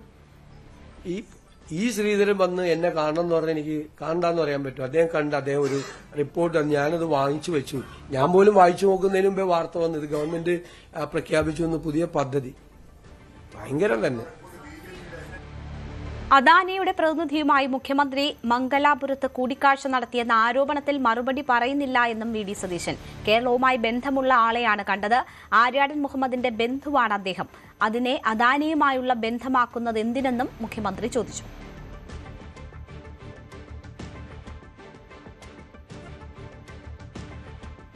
യൂത്ത് കോൺഗ്രസ് പ്രവർത്തകരെ തല്ലിച്ചതച്ച മുൻ മുഖ്യമന്ത്രി പിണറായി വിജയന്റെ ഗൺമാൻമാർക്ക് മുൻകൂർ ജാമ്യം ലഭിച്ചത് പരിശോധിക്കുമെന്നും മുഖ്യമന്ത്രി വി ഡി സതീശൻ. കോടതി നടപടിക്രമങ്ങളുടെ ഭാഗമാണ് നടപടിയെന്നും മുഖ്യമന്ത്രി പറഞ്ഞു. ഓൺലൈൻ മാധ്യമങ്ങൾക്കെതിരെ മുഖ്യമന്ത്രി വി ഡി സതീശൻ. ഓൺലൈൻ മാധ്യമങ്ങളെ നിയമം കൊണ്ട് മാത്രമല്ല നിയന്ത്രിക്കേണ്ടത്. സലീംകുമാറിനെതിരെ രോഗാവസ്ഥയിൽ ആയിരിക്കുമ്പോഴും രൂക്ഷമായ സൈബർ ആക്രമണം നടന്നു. ആരാണ് ഇതിന് പിന്നിലെന്നും മുഖ്യമന്ത്രി ചോദിച്ചു. മറ്റു വാർത്തകളിലേക്ക്. മാസപ്പടി കേസിൽ വീണയെ വിശദമായി ചോദ്യം ചെയ്യാൻ ചോദ്യാവലി തയ്യാറാക്കി ഇ.ഡി. CMRL നിന്ന് ലഭിച്ച 2.78 കോടി വിനിയോഗിച്ചതിൽ വ്യക്തത തേടും. CMRLന്റെ സഹോദര സ്ഥാപനത്തിൽ നിന്നും 50 ലക്ഷം രൂപ വായ്പ നേടിയതിലും ചോദ്യം ചെയ്യൽ ഉണ്ടാകും. പണം ഉപയോഗിച്ച് സ്വത്തുക്കൾ സമ്പാദിച്ചെങ്കിൽ കണ്ടുകെട്ടൽ നടപടിക്ക് സാധ്യതയുണ്ട്. കുറ്റപത്രത്തിനൊപ്പം സമർപ്പിച്ച 134 രേഖകൾ വേഗത്തിൽ ആവശ്യപ്പെട്ട് SFIOയ്ക്ക് ഇ.ഡി. കത്ത് നൽകി. CMRL മാസപ്പടി കേസിൽ വീണ വിജയനെ ചോദ്യം ചെയ്യാൻ ഇ.ഡി. സമഗ്രമായൊരു തയ്യാറെടുപ്പോടുകൂടിയാണ് മുന്നോട്ട് പോകുന്നത്. വിശദമായ ചോദ്യാവലി അടക്കം ഇതിൻ്റെ അടിസ്ഥാനത്തിൽ ഉദ്യോഗസ്ഥർ കഴിഞ്ഞ ദിവസങ്ങളിൽ തന്നെ യോഗം ചേർന്ന് തയ്യാറാക്കിയിരുന്നു. അതിൻ്റെ തുടർച്ച എന്നോണമാണ് ഈ ദിവസങ്ങളിലും കടന്നു പോകുന്നത്. പ്രത്യേകിച്ച് SFIOയുടെ കുറ്റപത്രവുമായി ബന്ധപ്പെട്ടുകൊണ്ടുള്ള അതിൻ്റെ വിശദാംശങ്ങളടക്കം ഇതിനകം തന്നെ ഇ.ഡി. ശേഖരിക്കാനുള്ളൊരു നടപടികളിലേക്ക് നീങ്ങിയിട്ടുണ്ട്. ഒപ്പം തന്നെയാണ് കഴിഞ്ഞ നാളുകളായിട്ട് ഇതിൻ്റെ ഒരു അന്വേഷണത്തിൻ്റെ ഘട്ടത്തിലായിട്ട് CMRL ഉദ്യോഗസ്ഥരെ അടക്കം ചോദ്യം ചെയ്തിരുന്നു. ഇതിൻ്റെ മൊഴികളുടെ വിശദാംശങ്ങളും ശേഖരിച്ചിട്ടുണ്ട്. ഇതിൻ്റെ അടിസ്ഥാനത്തിലായിരിക്കും ചോദ്യാവലിയുമായുള്ള മുന്നോട്ടുള്ളൊരു പോക്ക്. പ്രത്യേകിച്ച് ഇതിൽ അനധികൃതമായി കൈപ്പറ്റിയെന്ന് അല്ലെങ്കിൽ കള്ളപ്പണ ഇടപാട് നടന്നുവെന്ന ഇ.ഡി. പറയുന്നൊരിടം 2.78 കോടി രൂപ ഈ വീണ വിജയൻ്റെ എക്സാലോജിക്കിനെ കൈമാറിയതുമായി ബന്ധപ്പെട്ടുകൊണ്ടാണ്. അതിൻ്റെ ഒരു വിശദാംശങ്ങൾ, ഇത് എങ്ങനെയാണ് വന്നത്, ഏത് സേവനങ്ങൾ നൽകി എന്നതിനപ്പുറം തന്നെ ഈ പണം ഉപയോഗിച്ചുകൊണ്ട് ഏതെങ്കിലും രീതിയിലുള്ള വസ്തുവകൾ സ്വന്തമാക്കിയിട്ടുണ്ടോ എന്നതടക്കം ED പരിശോധിക്കുന്നുണ്ട്. അതിൻ്റെ വിശദാംശങ്ങൾ കൂടി ആവശ്യപ്പെടും. കാരണം ഒരു കള്ളപ്പണ ഇടപാട് എന്ന രീതിയിൽ ഈ കേസിനെ കാണുമ്പോൾ ഈ വസ്തു ഉപയോഗിച്ച് ആർജിച്ചിട്ടുള്ള സ്ഥാപനമായ വസ്തുക്കൾ ഇത് കണ്ടുകെട്ടൽ നടപടികൾ അടക്കമുള്ള കാര്യങ്ങളിലേക്ക് നീങ്ങാനും EDയുടെ അന്വേഷണത്തിൻ്റെ സ്വഭാവം അങ്ങനെയാണ്. അതിനെല്ലാം തന്നെ സാധ്യതയുള്ളത് കൊണ്ട് തന്നെ ഇത്തരം കാര്യങ്ങളുടെ വിശദാംശങ്ങൾ കൂടി വീണ വിജയനിൽ നിന്ന് ആവശ്യപ്പെടാം. ഒപ്പം CMRLന്റെ ഉപകമ്പനിയിൽ നിന്ന് വീണ വിജയൻ 50 ലക്ഷത്തോളം രൂപയുടെ ഒരു വായ്പ നൽകിയതുമായി ബന്ധപ്പെട്ടുകൊണ്ടുള്ള രേഖകളടക്കം കണ്ടെത്തിയിട്ടുണ്ട്. അപ്പോൾ ഇത് എന്തിനായിരുന്നു, എങ്ങനെയാണ്? നേരത്തെ തന്നെ ഇതിൽ നിന്ന് വായ്പ സ്വീകരിച്ചിട്ടുണ്ടെങ്കിൽ പോലും അത് പൂർണ്ണമായും അത് തിരിച്ച് നൽകിയിട്ടില്ല. അങ്ങനെയിരിക്കെ പുതിയ ഒരു വായ്പ അനുവദിക്കുന്നു. അങ്ങനെ വലിയൊരു തുക 50 ലക്ഷത്തോളം രൂപ ഈ ഇനത്തിൽ കൈമാറിയതുമായി ബന്ധപ്പെട്ടുള്ള നീക്കം എങ്ങനെയാണ്? ഇത്തരം കാര്യങ്ങളുള്ളൊരു വിശദാംശങ്ങളായിരുന്നു കൂടുതലായും തന്നെ ED അന്വേഷിക്കുന്നതും ആവശ്യപ്പെടുന്നു. അപ്പോൾ ഈ കാര്യങ്ങളിൽ അധിഷ്ഠിതമായിട്ടുള്ള വിശദമായൊരു ചോദ്യാവലി തന്നെയാണ് വീണ വിജയനെ EDയിൽ കാത്തിരിക്കുന്നത്. ഈ മാസപ്പടി കേസ് രൂപീകൃതമായ അല്ലെങ്കിൽ ഈ കേസുമായി ബന്ധപ്പെട്ടുള്ള അന്വേഷണത്തിൻ്റെ ആദ്യ നാളുകളിൽ തന്നെ വന്നിരുന്നൊരു ചോദ്യം വീണ വിജയൻ ഈ കേസുമായി ബന്ധപ്പെട്ടുകൊണ്ട് ചോദ്യം ചെയ്യുമോ എന്നതടക്കമുള്ള കാര്യങ്ങളായിരുന്നു. ഏതായാലും ആ ഒരു രീതിയിലേക്കെല്ലാം തന്നെ ഇപ്പോൾ എത്തിയിരിക്കുന്നു. 11-ാം തീയതി ചോദ്യം ചെയ്യുമ്പോൾ സമഗ്രമായ തയ്യാറെടുപ്പുകളോടു കൂടിയാണ് ED ഇതിൻ്റെ ഒരു അന്വേഷണത്തിൻ്റെ അടുത്തൊരു ഘട്ടത്തിലേക്ക് നീങ്ങുന്നത്. വീണ വിജയൻ മാത്രമല്ല, CMRL ഉദ്യോഗസ്ഥരടക്കം ഉന്നത ഉദ്യോഗസ്ഥരടക്കം ആളുകളെ അവിടേക്ക് വിവിധ ദിവസങ്ങളിലായിട്ട് ഹാജരാകാനായിട്ട് നിർദ്ദേശിച്ചിട്ടുണ്ട്. ഈ കേസിൻ്റെ നാൾവഴികളിൽ ഏറ്റവും സുപ്രധാനമായ കാര്യങ്ങൾ ഈ ചോദ്യം ചെയ്യൽ തന്നെയായിരിക്കുമെന്ന കാര്യത്തിൽ സംശയമില്ല. വീണയ്ക്കെതിരായ ED കേസിൽ അന്വേഷണം എങ്ങനെ നടക്കണമെന്ന് സംസ്ഥാന സർക്കാരിന് എങ്ങനെ പറയാനാകുമെന്ന് മുഖ്യമന്ത്രി VD സതീശൻ ചോദിച്ചു. നിയമം നിയമത്തിന്റെ വഴിക്ക് പോകട്ടെ എന്ന് CPM ഇപ്പോൾ പറയുന്നു. അതുതന്നെയാണ് താനും പറഞ്ഞത്. സമൻസ് അയച്ചപ്പോൾ ഇഷ്ടിക കയ്യിലെടുത്തില്ലല്ലോ എന്നും മുഖ്യമന്ത്രി ചോദിച്ചു. ഞാൻ എൻ്റെ അഭിപ്രായം ചോദിച്ചപ്പോൾ പറഞ്ഞു, അതൊരു കേസ് രജിസ്റ്റർ ചെയ്ത് നടക്കുന്ന നടപടിക്രമങ്ങളുടെ ഭാഗമാണ്. ഒരു കേസ് രജിസ്റ്റർ ചെയ്തിട്ട് കോടതിയിൽ അവർ പോയി, ഹൈക്കോടതിയിൽ ഇത് അന്വേഷണം നിർത്തിവെക്കണമെന്ന് പറഞ്ഞു. കോടതി ആ പെറ്റീഷൻ റിജക്ട് ചെയ്തു. എന്നിട്ട് അന്വേഷണം തുടരാൻ പറഞ്ഞു. ഡിവിഷൻ ബെഞ്ചിൽ വീണ്ടും പോയി. ഡിവിഷൻ ബെഞ്ചും ആ പെറ്റീഷൻ റിജക്ട് ചെയ്തു. വീണ്ടും അന്വേഷണം നടത്താൻ പറഞ്ഞു. എന്നിട്ട് ED എങ്ങനെ അന്വേഷിക്കണം, ED റെയ്ഡ് നടത്താമോ, ED ചോദ്യം ചെയ്യാമോ, സമൻസ് അയക്കാമോ എന്നൊക്കെ പറയാൻ കേരള ഗവൺമെന്റിന് എന്ത് ജൂറിസ്ഡിക്ഷനുള്ളത്? ഒന്ന്. രണ്ടാമത്തെ കാര്യം, ഇതേ അഭിപ്രായമല്ലേ ഇപ്പോൾ ഈ സമൻസ് അയച്ചതിനെ കുറിച്ച് CPM പറഞ്ഞേക്കണത്? CPM പറഞ്ഞ എന്താ അഭിപ്രായം? നിയമം നിയമത്തിന്റെ വഴിക്ക് പോട്ടെ എന്നല്ലേ CPM നേതാക്കൾ ഇപ്പോഴും പറയുന്നത്? ഞാൻ ചോദിക്കുന്നത്, നിയമം നിയമത്തിന്റെ വഴിക്ക് പോട്ടെ എന്നാണ് ഇപ്പോഴത്തെ CPM നേതാക്കളുടെ പ്രതികരണം. അത് തന്നെയല്ലേ ഞാനന്ന് പറഞ്ഞത്? ഞാൻ ആദ്യം പറഞ്ഞത് ഇവർ രണ്ടാമത് പറയുന്നു എന്നുള്ള വ്യത്യാസം മാത്രമേ ഉള്ളൂ. ഇത് രാഷ്ട്രീയമായ കേസാണെങ്കിൽ CPMന് രാഷ്ട്രീയമായി അതിനെ എതിർക്കാനുള്ള അവകാശമുണ്ട്. ഞങ്ങൾ അതിനെ ചോദ്യം ചെയ്യുന്നില്ല. പക്ഷെ ED റെയ്ഡ് ചെയ്യാൻ വരുമ്പോൾ EDയുടെ വണ്ടി തല്ലി പൊളിക്കുക, അതിന്റെ അതിരിക്കുന്ന ആളുകളെ അടിച്ച് ലോ ആൻഡ് ഓർഡർ സിറ്റുവേഷനാണ്. അവിടെ പോലീസ് ഇടപെടും. അതൊന്നും നടക്കില്ല കേരളത്തിൽ. അതൊന്നും നടക്കില്ല. അതിലിടപെടും. നമ്മൾ 55 മണിക്കൂർ രാഹുൽ ഗാന്ധിയെ ഇന്ററോഗേറ്റ് ചെയ്തില്ലേ? അവരവിടെ പോയിരുന്നില്ലേ? മനസ്സിലായില്ലേ? കേസല്ലേ. ഇപ്പൊ CPM നേതാക്കൾ എല്ലാവരും പറയുന്നുണ്ടല്ലോ, ഇപ്പൊ ഇഷ്ടിക കയ്യിലെടുത്തില്ലല്ലോ. സമൻസ് അയച്ചപ്പോ ഇഷ്ടിക കയ്യിലെടുത്തോ? ഇഷ്ടിക കയ്യിലെടുത്തില്ല. നിയമം നിയമത്തിന്റെ വഴിക്ക് പോട്ടെ എന്ന് അത് മാത്രമേ ഞാനും പറഞ്ഞുള്ളൂ അന്ന്. കോട്ടയം കൂട്ടിക്കലിലെ വിസ തട്ടിപ്പിൽ പ്രതി അനീഷ് ഉമ്മൻ പിടിയിൽ. ഒളിവിൽ കഴിഞ്ഞ പ്രതിയെ ഇന്നലെ കോഴിക്കോട് നിന്നാണ് പിടികൂടിയത്. പ്രതിയുടെ സ്ഥാപനത്തിന് റിക്രൂട്ട്മെന്റ് ഏജന്റ് ലൈസൻസ് ഇല്ല എന്ന് പോലീസ് അറിയിച്ചു. 100-ലധികം പേരിൽ നിന്നാണ് വിസ വാഗ്ദാനം ചെയ്ത് പ്രതി പണം തട്ടിയെടുത്തത്. തിരുവനന്തപുരത്ത് വധശ്രമക്കേസിൽ അറസ്റ്റിലായ BJP കൌൺസിലർ സുഗതനെ സെൻട്രൽ ജയിലിലേക്ക് മാറ്റി. അറസ്റ്റ് ചെയ്യാനെത്തിയ പോലീസുകാരെ ആക്രമിച്ചതിന് ഇയാൾക്കെതിരെ കേസെടുത്തു. സുഗതനെ അറസ്റ്റ് ചെയ്യുന്നതിനിടെ മർദ്ദനമേറ്റ വട്ടിയൂർക്കാവ് CI വിപിൻ, SI അഭിജിത്ത് എന്നിവർക്ക് മെഡിക്കൽ കോളേജിലെ വിദഗ്ധ ചികിത്സ നൽകും. ഇന്നലെ രാത്രിയാണ് വീട്ടിൽ വെച്ച് അറസ്റ്റ് ചെയ്യാൻ ശ്രമിക്കവേ നാടകീയ സംഭവങ്ങളുണ്ടായത്. സ്ഥലത്ത് BJP പ്രവർത്തകർ കൂട്ടത്തോടെ എത്തിയതോടെ CI ആകാശത്തേക്ക് വെടിവെച്ച ശേഷമാണ് പ്രതിയെ കസ്റ്റഡിയിലെടുത്തത്. കാപ്പ ചുമത്തി ജില്ലാ കളക്ടർ കരുതൽ തടങ്കലിലിടാൻ നിർദ്ദേശിച്ച ആളാണ് സുഗതൻ. കഴിഞ്ഞ ദിവസം അർദ്ധരാത്രിയോട് കൂടിയായിരുന്നു തിരുവനന്തപുരം കോർപ്പറേഷനിലെ വാഴോട്ടുകോണം വാർഡിലെ കൗൺസിലറായിട്ടുള്ള സുഗതൻ്റെ വീട്ടിലേക്ക് പോലീസ് എത്തുകയും തുടർന്ന് അറസ്റ്റിന് വേണ്ടി കഴിഞ്ഞ മാസം നടന്ന ഒരു കേസുമായി ബന്ധപ്പെട്ട് സുഗതനെ അറസ്റ്റ് ചെയ്യാൻ, അതായത് മുൻകൂർ ജാമ്യാപേക്ഷയ്ക്ക് തള്ളിയിരുന്നു ഹൈക്കോടതി. അതിൻ്റെ ഭാഗമായി പിന്നീട് പോലീസ് നടപടിയിലേക്ക് കടക്കുകയായിരുന്നു. ഇവിടെ എത്തിയ പോലീസ് അതിക്രമം കാണിച്ചു എന്ന് പറഞ്ഞുകൊണ്ട്, അതായത് കുടുംബാംഗങ്ങളെയും ഭാര്യയും കുട്ടിയും അടക്കം ഉപദ്രവിച്ചു എന്ന് പറഞ്ഞ് കുടുംബാംഗങ്ങൾ ഈ അറസ്റ്റ് തടസ്സപ്പെടുത്തുകയായിരുന്നു. പിന്നീട് BJP പ്രവർത്തകർ ഇവിടേക്ക് എത്തുകയും തുടർന്ന് സ്ഥലത്ത് സംഘർഷാവസ്ഥ നിലനിൽക്കുകയും ചെയ്യുകയായിരുന്നു. പിന്നീടാണ് വീട്ടിൽ നിന്നും ഇയാളെ അറസ്റ്റ് ചെയ്ത് മാറ്റുന്നത്. ആ സമയത്താണ് പോലീസ് ഈ സംഘർഷാവസ്ഥ കൈകാര്യം ചെയ്യാൻ വേണ്ടി, അത് ജനങ്ങളെ ഇവിടെ നിന്നും മാറ്റാൻ വേണ്ടി ആകാശത്തേക്ക് SHO വിപിൻ വെടിയുതിർക്കുകയും പിന്നീട് പോലീസ് ഇവിടെ നിന്നും സുഗതനെ ബലമായി അറസ്റ്റ് ചെയ്ത് മാറ്റുകയായിരുന്നു. പിന്നീട് ഇവിടെ നിന്നും കന്റോൺമെന്റ് സ്റ്റേഷനിലേക്കും അവിടെ നിന്ന് പിന്നീട് വൈദ്യപരിശോധനയ്ക്ക് അടക്കം കൊണ്ടുപോവുകയായിരുന്നു. പോലീസിനെ ആക്രമിച്ച കേസിലടക്കം സുഗതനെതിരെ മറ്റൊരു കേസും എടുത്തിട്ടുണ്ട്. അനുജന്റെ എതിരെയും കേസ് പോലീസ് രജിസ്റ്റർ ചെയ്തിട്ടുണ്ട്. എന്തിനായാലും ഇതിൽ വിശദമായ റിപ്പോർട്ട് തേടുമെന്നാണ് പോലീസ് കമ്മീഷണർ അറിയിച്ചിരിക്കുന്നത്. മാത്രമല്ല പോലീസിന്റെ ഭാഗത്തുണ്ടായ നടപടിയെ ഇപ്പോൾ ആഭ്യന്തരമന്ത്രി രമേശ് ചെന്നിത്തല അഭിനന്ദിക്കുകയും ചെയ്തിട്ടുണ്ട്. കഴിഞ്ഞ മാസം നടന്ന സമീപത്തെ പ്രദേശത്ത് നടന്ന ഉത്സവവുമായി ബന്ധപ്പെട്ട സംഘർഷവുമായി ബന്ധപ്പെട്ട ഒരു കേസിലാണ് ഇപ്പോൾ അറസ്റ്റ് നടന്നിരുന്നത്. ഇതിനു മുൻപ് തന്നെ നിരവധി ക്രിമിനൽ കേസുകൾ ഇദ്ദേഹം പ്രതിയാണെന്ന് പോലീസ് പറഞ്ഞിട്ടുണ്ട്. അതിന്റെ ഭാഗമായി കാപ്പ ചുമത്തുകയും ചെയ്തിട്ടുണ്ടായിരുന്നു. പോലീസുമായി ഈ ഒരു കൗൺസിലർ ആയതിനു ശേഷം പോലീസുമായി നിരന്തരം സംഘർഷം, പല വാക്കുതർക്കമടക്കം ഉണ്ടാവുകയും ചെയ്തിരുന്നു. അതിന്റെ ഭാഗമായി ഈ SHO അവധിയിൽ പോയിരുന്നു. അവധി കഴിഞ്ഞ് തിരിച്ചെത്തിയ സമയത്താണ് ഈ ഒരു കേസുമായി ബന്ധപ്പെട്ട അറസ്റ്റിലേക്ക് അടക്കം കടക്കുന്നത്. എന്തിനായാലും പോലീസ് കൃത്യമായ വിശദമായ റിപ്പോർട്ട് തേടിയിട്ടുണ്ട്. അറസ്റ്റിലേക്ക് കടന്നത് വളരെ നല്ല കാര്യമാണ്. അതായത് കൃത്യമായ ഫോഴ്സ് ഉപയോഗിച്ചുകൊണ്ട് അറസ്റ്റ് ചെയ്തത് വളരെ നല്ല കാര്യമെന്നാണ് ഇപ്പോൾ ആഭ്യന്തരമന്ത്രിയും ഒപ്പം റിപ്പോർട്ട് കമ്മീഷണർ പരിശോധിക്കുകയും ചെയ്യുന്നുണ്ട്. കൂടുതൽ നിയമനടപടി, അതായത് ഈ ഒരു കേസുമായി ബന്ധപ്പെട്ടും ഒപ്പം ഇന്നലെ നടന്ന സംഭവവുമായി ബന്ധപ്പെട്ടും സുഗതനെ കൂടുതൽ വകുപ്പുകൾ ചേർത്തുകൊണ്ട് പോലീസ് അറസ്റ്റ് ചെയ്ത് റിമാൻഡിലേക്ക് മാറ്റിയിട്ടുണ്ട്. എന്തിനായാലും കൂടുതൽ നിയമ നടപടിയുമായി കുടുംബം മുന്നോട്ട് പോകുമെന്ന് പറയുന്നുണ്ട്. കുടുംബത്തിലെ കുടുംബാംഗങ്ങളെയും ഒപ്പം ഭാര്യയും മകനെയും അടക്കം ഉപദ്രവിച്ചു എന്ന ആരോപണവും ഇപ്പോൾ ഉയർന്നിട്ടുമുണ്ട്. എന്തിനായാലും കൂടുതൽ നിയമ നടപടിയുമായി മുന്നോട്ട് പോകാനാണ് കുടുംബത്തിന്റെ തീരുമാനം. ക്യാമറാമാൻ ബിപിൻ മുരളിയോടൊപ്പം സാരംഗ് സുധാകരൻ, News 18 തിരുവനന്തപുരം. കാസർഗോഡ് ബോവിക്കാനത്ത് തെരുവുനായ ആക്രമണം. 10ഓളം പേർക്ക് തെരുവുനായയുടെ കടിയേറ്റു. സ്ത്രീയുടെ മുഖത്തും കടിയേറ്റു. ആക്രമണ ദൃശ്യങ്ങൾ പുറത്തുവന്നു. ചിറയിലും തെരുവുനായ ആക്രമണം. ഭിന്നശേഷിക്കാരൻ ഉൾപ്പെടെ 3 പേർക്ക് കടിയേറ്റു. ആളുകളെ കടിച്ച നായയെ പിടികൂടാൻ ഇതുവരെ കഴിഞ്ഞിട്ടില്ല.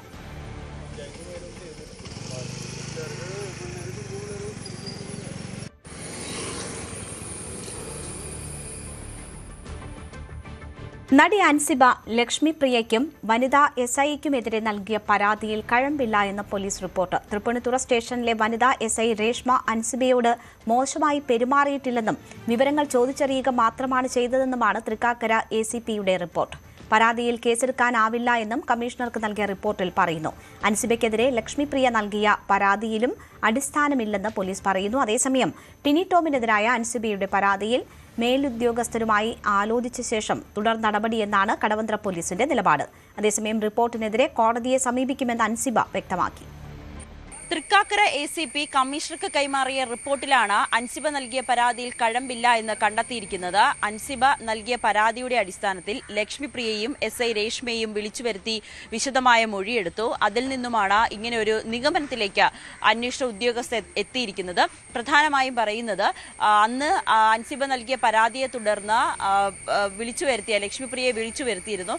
അന്ന് SI രേഷ്മയുടെ നേതൃത്വത്തിലായിരുന്നു ഇവർ തമ്മിലുള്ള ഒരു സംഭാഷണം, അല്ലെങ്കിൽ ഈ കാര്യങ്ങൾ ചോദിച്ചറിഞ്ഞത്.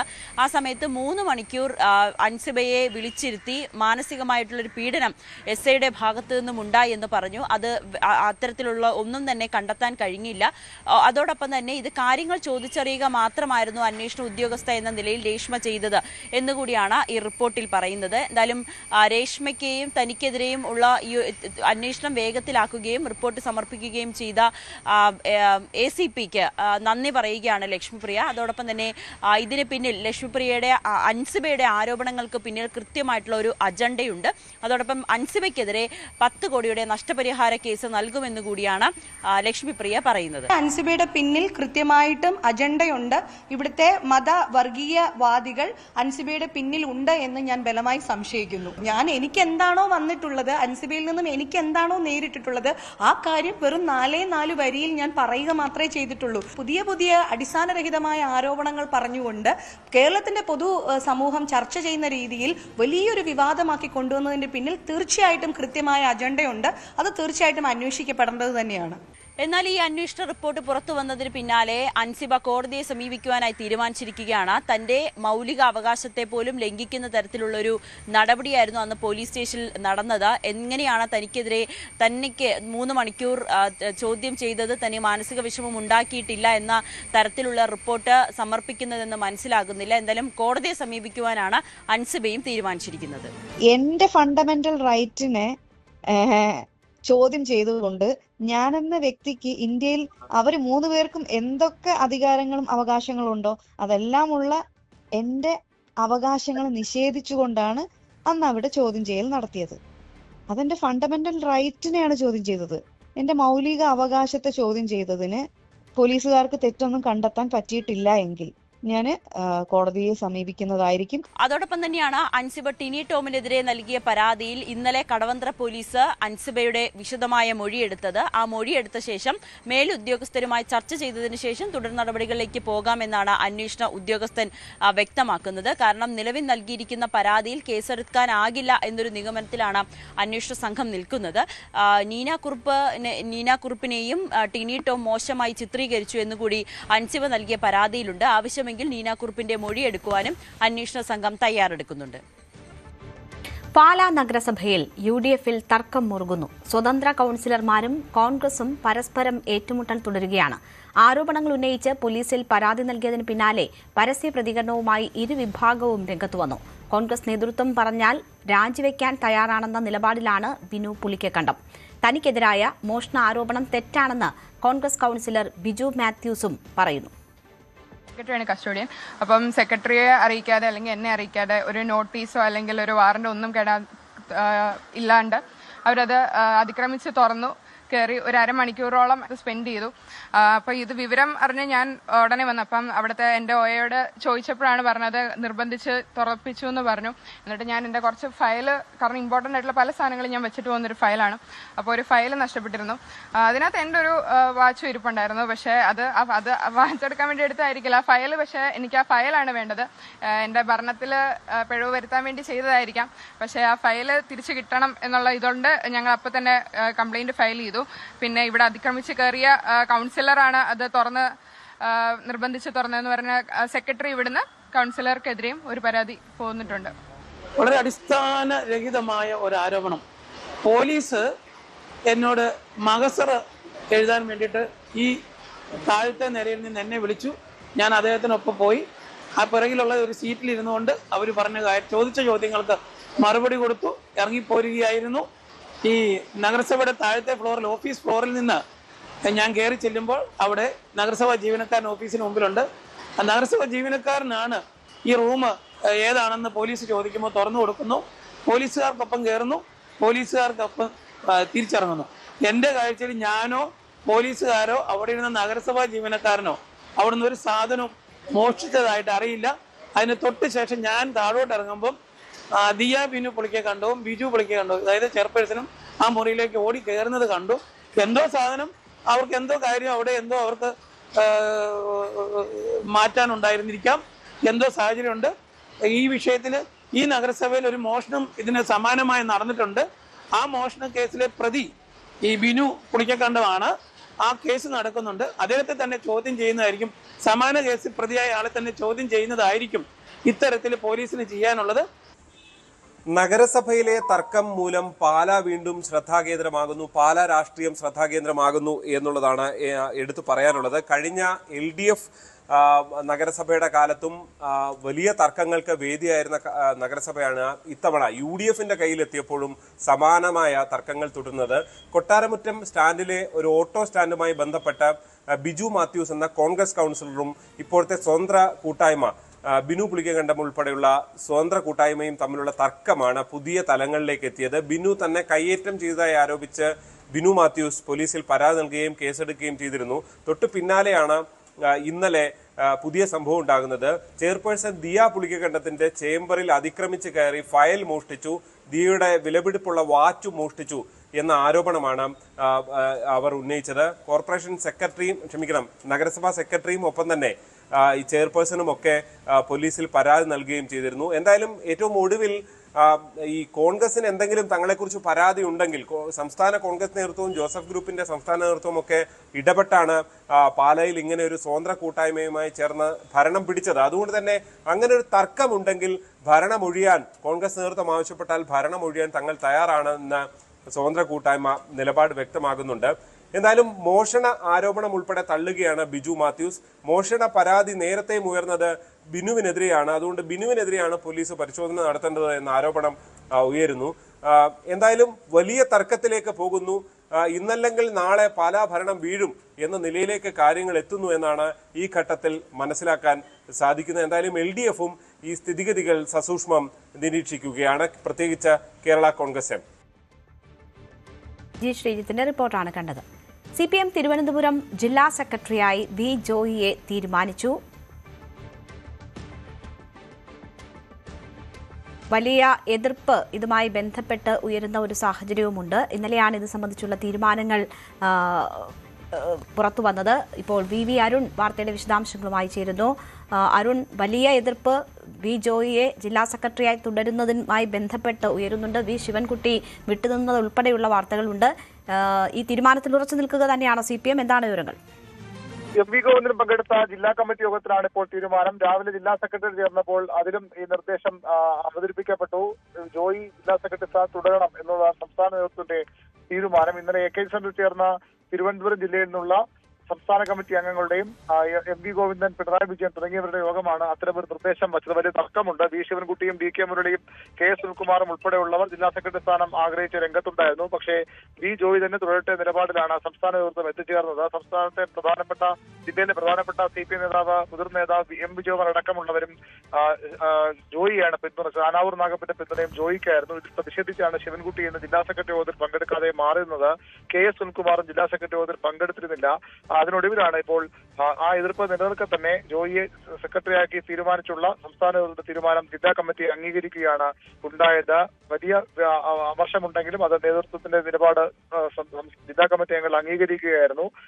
വിട്ടുനിന്ന നേതാക്കൾ അങ്ങനെ തന്നെ തുടരുകയും ചെയ്യുന്നുണ്ട്. ഏതായാലും ജോയി ജില്ലാ സെക്രട്ടറി ആയിക്കഴിഞ്ഞു. ഇനിയുള്ള ആ തർക്കം വലിയ വിഭാഗീയ പ്രശ്നങ്ങൾ ജില്ലയിലെ CPMിലുണ്ട്. പ്രത്യേകിച്ച് മുതിർന്ന നേതാക്കൾ അവരുടെ കൈവശം പാർട്ടി നിലനിർത്താനുള്ള ശ്രമങ്ങളാണ് ഇത്തരം നീക്കത്തിന് പിന്നിലെന്ന വിമർശനമാണ് യുവ നേതാക്കളുടെ ഭാഗത്ത് ഉണ്ടാകുന്നത്. ആ ടീമിന്റെ മുഴുവൻ, ആ നേതാക്കളുടെ മുഴുവൻ പിന്തുണ വി ജോയിക്കുണ്ട്. പക്ഷെ സുനിൽകുമാറിനെ പിന്തുണയ്ക്കുന്നവരും ആനാവൂർ നാഗപ്പൻ ഗ്രൂപ്പ് എന്ന നിലയിൽ സുനിൽകുമാറിനെ പിന്തുണയ്ക്കുന്നവർക്കും എതിർപ്പുണ്ട്. പക്ഷെ അവർ കാര്യമായ എതിർപ്പ് ഇതുവരെ പരസ്യപ്പെടുത്താൻ അല്ലെങ്കിൽ യോഗത്തിൽ അത് ഉന്നയിക്കാനും തയ്യാറായിട്ടില്ല എന്നാണ് നമുക്ക് ലഭിക്കുന്ന വിവരം. ജോയി ജില്ലാ സെക്രട്ടറിയായി തീരുമാനിക്കപ്പെട്ട് കഴിഞ്ഞു.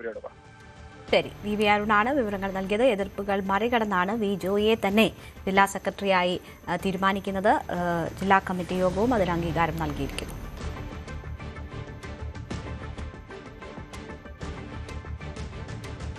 സ്വതന്ത്ര ഇന്ത്യയിൽ തെരഞ്ഞെടുപ്പിലൂടെ അധികാരത്തിലെത്തി തുടർച്ചയായി കൂടുതൽ ദിവസം പ്രധാനമന്ത്രി പദത്തിലിരുന്ന എന്ന റെക്കോർഡ് സ്വന്തമാക്കുന്ന വേളയിൽ തന്റെ സർക്കാരിന്റെ കഴിഞ്ഞ 12 വർഷത്തെ പ്രധാന നേട്ടങ്ങൾ എടുത്തു പറഞ്ഞ പ്രധാനമന്ത്രി നരേന്ദ്രമോദി.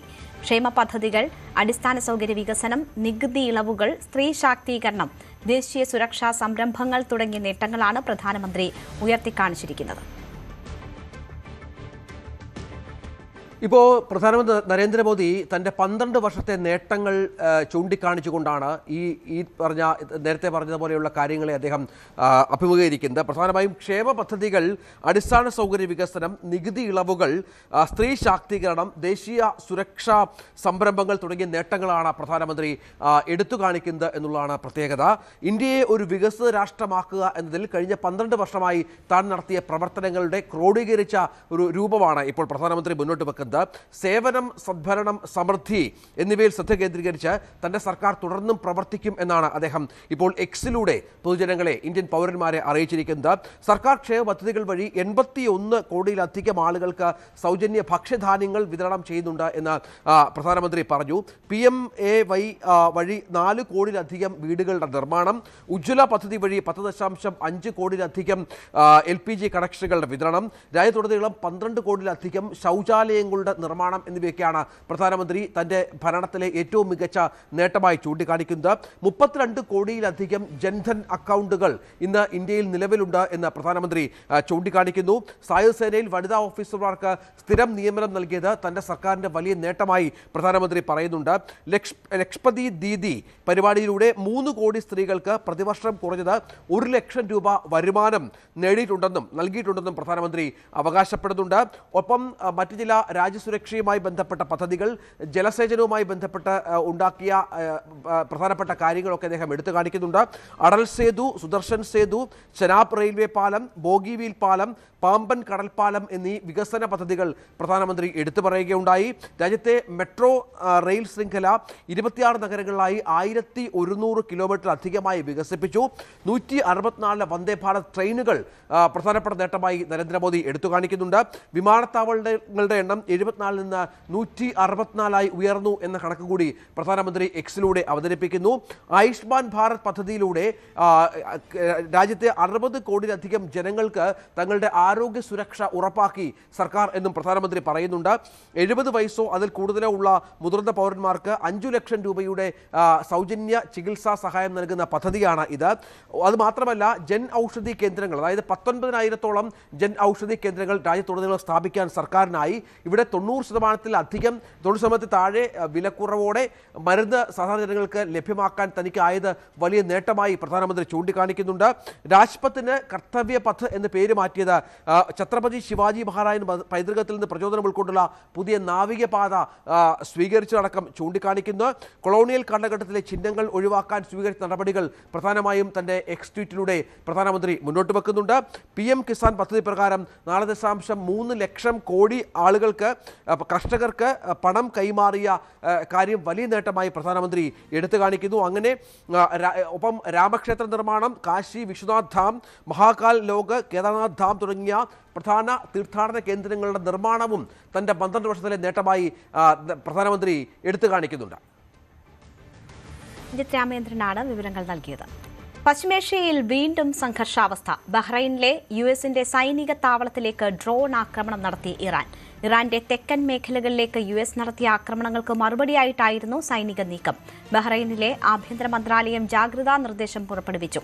ജനങ്ങളോട് തൊട്ടടുത്തുള്ള സുരക്ഷിത സ്ഥലങ്ങളിലേക്ക് മാറാനും നിർദ്ദേശം നൽകി.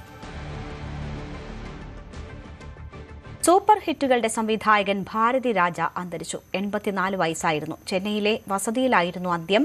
16 വയതനിലെ അടക്കം ശ്രദ്ധേയ ചിത്രങ്ങളുടെ സംവിധായകനായിരുന്നു. 6 തവണ ദേശീയ പുരസ്കാരം നേടിയിട്ടുണ്ട്. അടുത്തിടെ മലയാളത്തിൽ തുടരും സിനിമയിൽ ശ്രദ്ധേയമായ വേഷം ചെയ്തിരുന്നു. സിനിമാ രംഗത്തെ പ്രമുഖർ ഭാരതി രാജയ്ക്ക് അന്ത്യാഞ്ജലി അർപ്പിച്ചു. നടനും തമിഴ്നാട് മുഖ്യമന്ത്രിയുമായ വിജയും ആദരാഞ്ജലി അർപ്പിച്ചു. തമിഴ് സിനിമയുടെ മാത്രമല്ല, ഇന്ത്യൻ സിനിമയുടെ തന്നെ ദിശ മാറ്റിയ സംവിധായകനായിരുന്നു ഭാരതി രാജ. തമിഴ്നാടിന്റെ ഉൾഗ്രാമങ്ങളിൽ നിന്ന് ഒപ്പിയെടുത്തതായിരുന്നു അദ്ദേഹത്തിന്റെ ഓരോ ഫ്രെയിമുകളും.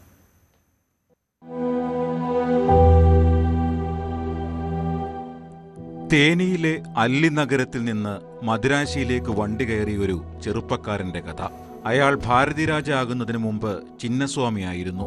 പെരിയമാനി തേവരുടെയും മീനാക്ഷി അമ്മാളുടെയും മകൻ ചിന്നസ്വാമി ഭാരതിരാജ ആയതിനു പിന്നിൽ വലിയ കഥയാണുള്ളത്. അല്ലി നഗരത്തിൽ അയാൾ നട്ട പ്രതീക്ഷയുടെ മരങ്ങൾ മദ്രാശി നഗരത്തിലേക്ക് എങ്ങനെ പടർന്നുകയറിയെന്ന കഥ. ശിവാജി ഗണേശനും ചിന്നസ്വാമിയും തമ്മിൽ വലിയൊരു ബന്ധമുണ്ട്. രക്തബന്ധമല്ല, പകരം ഉള്ളിൽ പടർന്നുകയറിയ ഭ്രാന്തമായ ആരാധനയുടെ കഥ.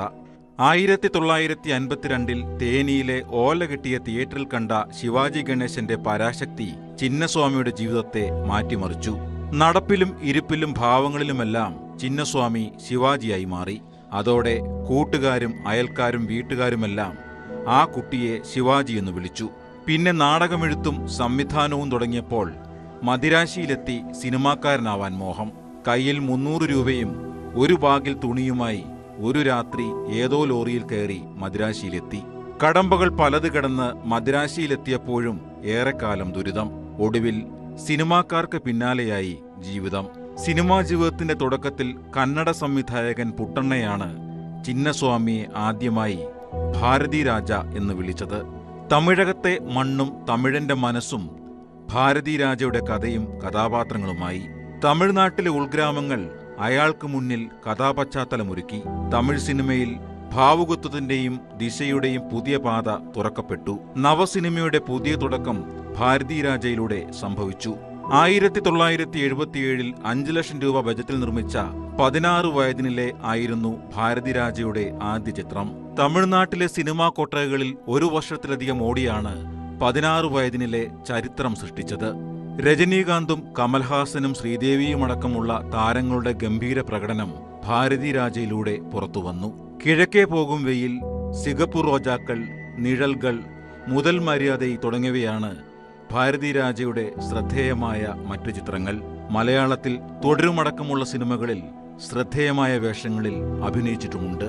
തമിഴ് സിനിമയെ മാത്രമല്ല, ഇന്ത്യൻ സിനിമയെ തന്നെ ഭാരതിരാജയ്ക്ക് മുമ്പും ശേഷവുമെന്ന് വിലയിരുത്താം.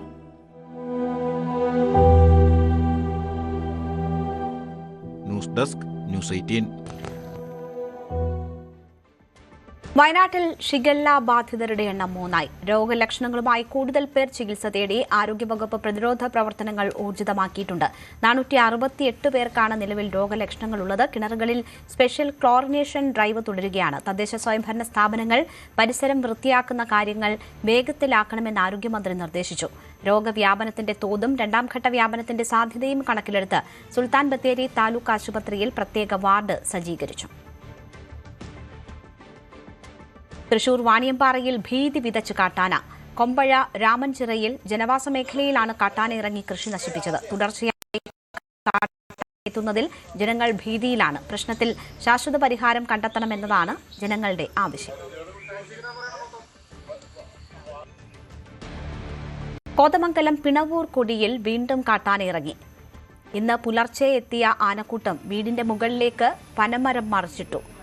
പൊട്ടനാനിക്കൽ ബിനോയിയുടെ വീടിന്റെ മേൽക്കൂരയിലേക്കാണ് മരം പിഴുതിട്ടത്. ശബ്ദം കേട്ട് വീട്ടുകാർ ഓടി രക്ഷപ്പെട്ടു. കാട്ടാനശല്യം മൂലം വീടിന് പുറത്തിറങ്ങാൻ പോലും കഴിയാത്ത അവസ്ഥയാണെന്നും വന്യമൃഗശല്യത്തിന് ശാശ്വത പരിഹാരം കാണണമെന്നും വാർഡ് മെമ്പർ ബിന്ദു രാജേന്ദ്രൻ ആവശ്യപ്പെട്ടു. ഇവിടെ 3 കോടി രൂപയുടെ ട്രെഞ്ച് ഫെൻസിംഗ് ഒക്കെ നടത്തിയിട്ടുണ്ട്. യാതൊരു പ്രയോജനമില്ല. ആന ട്രെഞ്ച് ഇടിച്ചു നിരത്തിയും ഫെൻസിങ് തകർത്തുമാണ് നമ്മുടെ പറമ്പുകളിലേക്ക് വരുന്നത്. ഇന്ന് കഴിഞ്ഞ രാത്രിയിലാണ് മായ ബിനോയി പൊട്ടനാനിക്കൽ എന്ന ചേച്ചിയുടെ വീടിൻ്റെ മുകളിലോട്ട് ആന പന മറിച്ചിട്ടേക്കുന്ന അവസ്ഥയാണിത്. ഇവിടെ ആള് താമസമുണ്ടായിരുന്നു.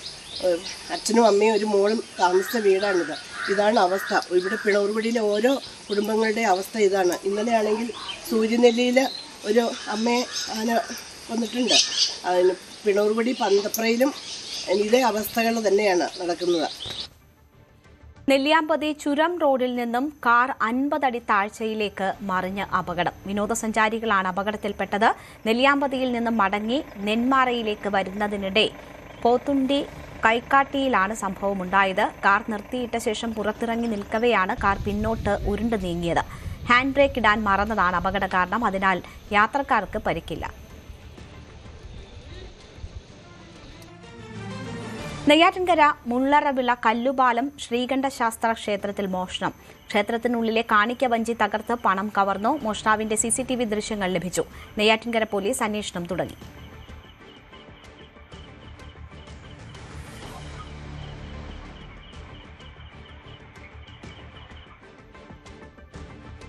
ലോകകപ്പ് ഫുട്ബോൾ ആവേശത്തെ ടീമുകളുടെ ഫാൻസ് കൂട്ടായ്മകൾ വലിയ ആഘോഷപൂർവ്വം തന്നെയാണ് ഏറ്റെടുത്തിരിക്കുന്നത്. എറണാകുളം കുറുമശ്ശേരിയിൽ ഒരു മൈതാനം ഒന്നാകെ ഫാൻസ് ക്ലബ്ബുകൾ ടീമുകളുടെ പേരിൽ അണിയിച്ചൊരുക്കിയിട്ടുണ്ട്.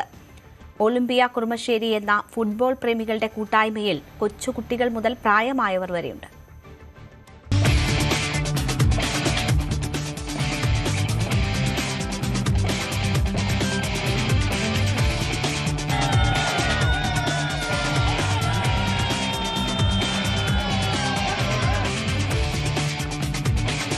ലോകം കാറ്റു നിറച്ചൊരു തുകൽപന്തായി മാറാൻ ഇനി മണിക്കൂറുകളേയുള്ളൂ. അതിനു പുറകെയായിരിക്കും ഇനി 1 മാസക്കാലം അത്രയും. ആവേശമാണ് എല്ലായിടത്തും തിങ്ങി നിറയുന്ന കാൽപന്ത് കളിയുടെ ആവേശം നിറയുമ്പോൾ നമ്മൾ എറണാകുളം ജില്ലയിലെ കുറുമശ്ശേരി എന്ന് പറയുന്ന അങ്കമാലിക്കടുത്ത് കുറുമശ്ശേരി എന്ന് പറയുന്ന സ്ഥലത്താണ് ഈ കാണുന്നത്. വാമോസ് അർജന്റീന എന്ന് കഴിഞ്ഞ തവണ ഉറക്കെ ഉച്ചത്തിൽ പറഞ്ഞ വ്യക്തിപരമായും സന്തോഷമുണ്ട്. കാരണം ഒരു അർജന്റീന ആഘോഷിക്കപ്പെടുന്ന കാലങ്ങൾക്ക് ശേഷം ആഘോഷിക്കപ്പെടുന്ന ഒരു സമയത്ത് അപ്പോൾ ഇത് അവരെല്ലാം തന്നെ ഈ ചിത്രങ്ങളും ആ ഒരു ആഘോഷരാവും എല്ലാം തന്നെ അടയാളപ്പെടുത്തിക്കൊണ്ടുള്ള മെസ്സിയുടെ എല്ലാം തന്നെ മിശിഹയുടെ കാത്തിരിപ്പെല്ലാം അടയാളപ്പെടുത്തിക്കൊണ്ടിരിക്കുന്ന ഇത് ബാനറുകൾ, ആ തൊട്ടപ്പുറത്ത് ചിരവൈരികൾ എന്ന് പറയാവുന്ന ബ്രസീലിൻ്റെ സാമ്പാ നൃത്തത്തിൻ്റെ ചുവടുകൾ, അതിനപ്പുറത്ത് പോർച്ചുഗീസുണ്ട്, സ്പെയിനുണ്ട്, ഇനിയും ഉയരാനായിട്ട് ഇനിയും കമാനങ്ങൾ ഒരുപാടുണ്ട്. കുറുമശ്ശേരിയിൽ ഇവിടേക്ക് വരുമ്പോഴേക്ക് ഇത് ഇവിടുത്തെ ഒരു റിക്രിയേഷൻ ഗ്രൗണ്ട് ക്ലബ് എന്നൊക്കെ പറഞ്ഞാൽ ഇതിൻ്റെ ഒരു ആവേശമാണ്. കഴിഞ്ഞ കുറേ അധികം വേൾഡ് കപ്പുകളിലായിട്ട് നമ്മളിവിടേക്ക് വരുന്നുണ്ട്, വലിയ ആവേശത്തിൽ എല്ലാ ഇവിടെയും ഒത്തുകൂടുന്നുണ്ട്. മക്കളെ എന്തായി ചോദിക്കണ്ടല്ലേ ആരാണെന്നല്ലേ? എങ്ങനെയാണ് ഇത്തവണ എങ്ങനെയാണ് കപ്പടിക്കോ? ഇത് ഭയങ്കര കൂട്ടാണല്ലോ രണ്ടുപേരും. കളിക്കാറുണ്ടോ ഇവിടെ? എന്താണ് ഇത്തവണ മെസ്സി തന്നെ ഇടിക്കോ?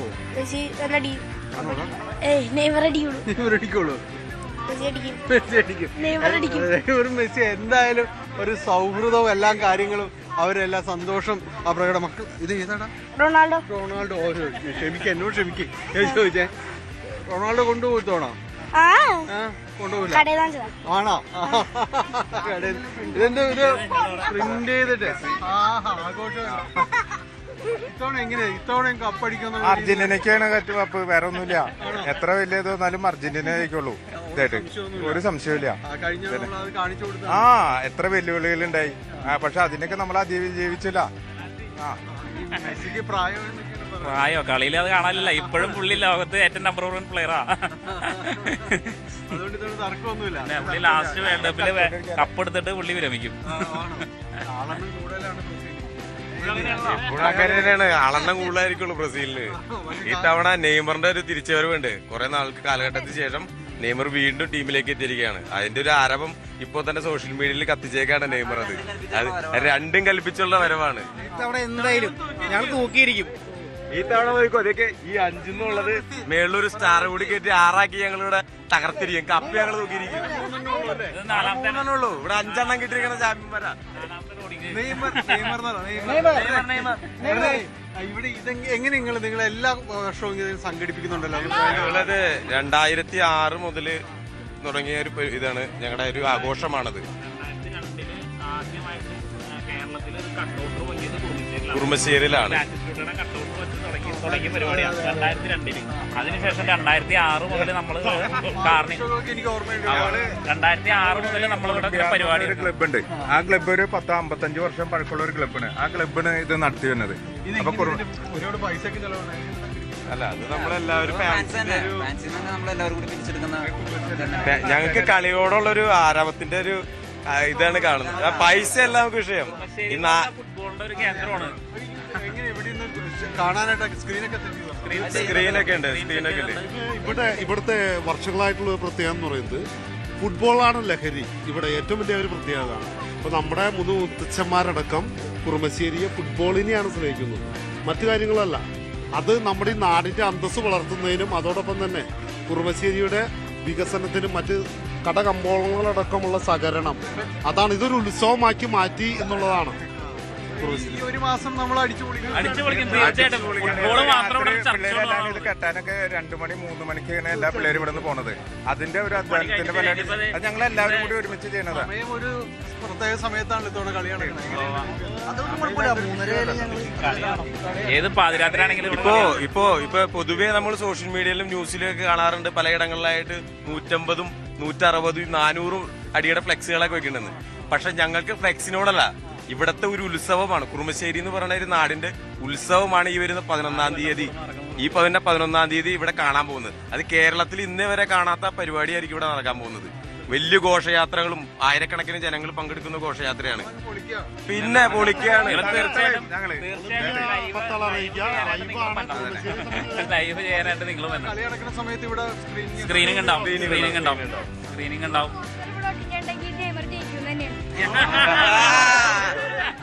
അടുത്ത പോസ്റ്റർ ഞങ്ങള് ഇന്നലെ ഇത് കയറ്റി. ഇനി ഇന്നിപ്പോ മെസ്സിയുടെ അപ്പുറത്ത് ജേഴ്സി ഇട്ട ആളുകള്, തൊട്ടപ്പുറത്ത് അവര് സന്തോഷപൂർവ്വം സപ്പോർട്ട് ചെയ്യുന്ന മറ്റ് ആളുകൾ. ഏതായാലും ഇതൊരു ആഘോഷത്തിന്റെ ഒരു തുരുത്താണ്. നമ്മളിവിടേക്ക് വരുമ്പോഴേക്ക് ഈ സ്ഥലം എന്ന് പറയുന്നത് ഈ ഒരു മാസക്കാലം നിറഞ്ഞ് ആടാൻ വേണ്ടി തീരുമാനിച്ചിരിക്കുന്ന ഒരു കൂട്ടമാണ്. ഏതായാലും ലോകകപ്പിൻ്റെ അതിൻ്റെ ഒരു ആഘോഷങ്ങളിലേക്ക് നാടും നഗരവും എല്ലാം തന്നെ നടന്നെടുക്കുകയാണ്. ഇനി കാൽപന്ത് കളിയുടെ ആവേശത്തിൻ്റെ ആരവങ്ങൾ മാത്രമാണ്. അങ്കമാലിയിൽ നിന്ന് ക്യാമറമാൻ പ്രശാന്ത് മംഗലശ്ശേരിക്കൊപ്പം Dani Paul, news 18. Event management association of Kerala hospitality മേഖലയിലെ മികവിന് നൽകുന്ന സൈലന്റ് ഹീറോസ് 2026 പുരസ്കാരങ്ങളിൽ 6 പഞ്ചനക്ഷത്ര ഹോട്ടൽ ശൃംഖലയായ റാവിസിന്. ഡെസ്റ്റിനേഷൻ വെഡ്ഡിംഗ് വേദിക്കുള്ള പുരസ്കാരം കോവളം ലീല റാവിസ് നേടി. കൊല്ലം റാവിസ് അഷ്ടമുടി, കോഴിക്കോട് റാവിസ് കടവ് എന്നിവയ്ക്കും പുരസ്കാരങ്ങളുണ്ട്. അതിഥികൾ അർപ്പിച്ച വിശ്വാസത്തിന്റെ പ്രതിഫലനമായി അംഗീകാരങ്ങളെ കാണുന്നതായി റാവിസ് ഹോട്ടൽസ് ആൻഡ്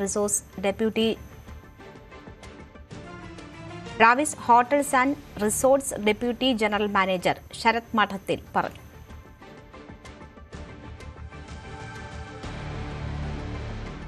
കൊച്ചിയിൽ വിദ്യാർത്ഥികൾ കഞ്ചാവ് കൈമാറുന്ന ഇതര സംസ്ഥാനക്കാരൻ പിടിയിൽ. അൻവർ ഹുസൈനാണ് 3 കിലോ കഞ്ചാവുമായി ഡാൻസഫിന്റെ പിടിയിലായത്. 10ാം ക്ലാസ് വിദ്യാർത്ഥികളെ അടക്കം ഇയാളുടെ പക്കൽ നിന്ന് സ്ഥിരമായി കഞ്ചാവ് വാങ്ങിയിരുന്നതായി കണ്ടെത്തൽ. നേരത്തെ ഇയാളെ കഞ്ചാവുമായി എക്സൈസ് പിടികൂടിയിരുന്നു. ഇയാളുടെ മൊബൈൽ ഫോൺ പരിശോധിച്ചതിൽ നിന്ന് നിർണായക വിവരങ്ങൾ ലഭിച്ചു.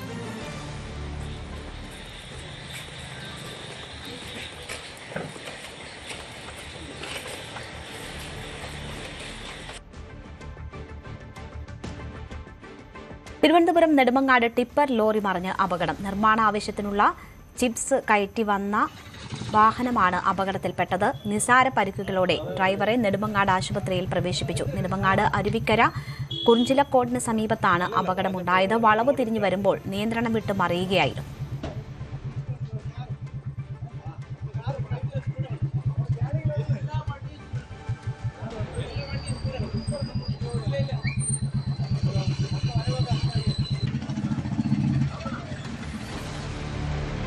പാലക്കാട് തിരുമിറ്റക്കോട് സ്വകാര്യ ബസ് റോഡരികിലെ താഴ്ചയിലേക്ക് മറിഞ്ഞു. വാനുമായി കൂട്ടിയിടിച്ച ശേഷമാണ് മറിഞ്ഞത്. ഇന്ന് രാവിലെയാണ് അപകടം. ആറങ്ങോട്ടുകരയിൽ നിന്ന് പട്ടാമ്പി ഭാഗത്തേക്ക് പോകുന്ന ന്യൂ സ്റ്റാർ ബസ്സാണ് അപകടത്തിൽപ്പെട്ടത്. വിദ്യാർത്ഥികളടക്കമുള്ള യാത്രക്കാർ തിങ്ങി നിറഞ്ഞു പോകുമ്പോഴാണ് അപകടം. ആർക്കും സാരമായ പരിക്കില്ല. കൊതിയൂറും വിഭവങ്ങളുമായി കാസർഗോഡ് തൃക്കരിപ്പൂരിൽ ചക്ക ഫെസ്റ്റ് സംഘടിപ്പിച്ചു. പഞ്ചായത്തിലെ വിവിധ കുടുംബശ്രീ ഗ്രൂപ്പുകൾ മത്സരാടിസ്ഥാനത്തിലാണ് മേളയിൽ പങ്കെടുത്തത്. തൃക്കരിപ്പൂർ ബസ് സ്റ്റാൻഡ് പരിസരത്ത് കുടുംബശ്രീ CDSന്റെ നേതൃത്വത്തിലായിരുന്നു മേള. ഫെസ്റ്റ് രുചിഭേദങ്ങൾ കൊണ്ട് വേറിട്ടതായി. ചക്ക കൊണ്ട് നിർമ്മിച്ച ചിപ്സ്, ബജി, വട, കട്ട്ലറ്റ്, പായസം, ചക്കക്കുരു ലഡ്ഡു തുടങ്ങി 50ഓളം വിഭവങ്ങളാണ് ഫെസ്റ്റിൽ നിരന്നത്. പഞ്ചായത്തിലെ കുടുംബശ്രീ ഗ്രൂപ്പുകൾ നിർമ്മിച്ച് വിൽപ്പനയ്ക്കെത്തിച്ച വിഭവങ്ങൾ ചൂടപ്പം പോലെ വിറ്റുതീർന്നു. 30 രൂപയുടെ ചക്കയ്ക്കും കോഴിക്കും ആവശ്യക്കാർ ഏറെയായിരുന്നു. ചക്ക ഫെസ്റ്റ് തൃക്കരിപ്പൂർ ഗ്രാമപഞ്ചായത്ത് പ്രസിഡന്റ് സാജിദ സഫറുള്ള ഉദ്ഘാടനം ചെയ്തു. Kudumbashree CDS chairperson KP Suhara, panchayat vice president M Rajeesh Babu, panchayat അംഗങ്ങൾ, CDS ഭരണസമിതി അംഗങ്ങൾ, ജീവനക്കാർ, അയൽക്കൂട്ടാംഗങ്ങൾ തുടങ്ങിയവർ പങ്കെടുത്തു. ന്യൂസ് 18 കാസർഗോഡ്. ഇന്നത്തെ സ്വർണം വെള്ളി നിരക്കുകൾ. കവിത ഗോൾഡ് ആൻഡ് ഡയമണ്ട്സ് ഇന്നത്തെ സ്വർണം വെള്ളി നിരക്കുകൾ നിങ്ങൾക്കായി സമർപ്പിച്ചത് Kavitha gold and diamonds, the versatile jewellery. സ്വർണം 22 ക്യാരറ്റ് ഗ്രാമിന് 13,645 രൂപ, പവന് 1,09,160 രൂപ. സ്വർണം 18 ക്യാരറ്റ് ഗ്രാമിന് 11,270 രൂപ, പവന് 90,160 രൂപ. വെള്ളി ഗ്രാമിന് 250 രൂപ, കിലോയ്ക്ക് 2,50,000 രൂപ. കവിത ഗോൾഡ് ആൻഡ് ഡയമണ്ട്സ് ഇന്നത്തെ സ്വർണം വെള്ളി നിരക്കുകൾ നിങ്ങൾക്കായി സമർപ്പിക്കുന്നത് Kavitha gold and diamonds, the versatile jewellery. പകൽ വാർത്ത പൂർണ്ണമാകുന്നു. നമസ്കാരം. ഇടവേളയ്ക്ക് ശേഷം സ്പോട്ട് ലൈവ് കാണാം.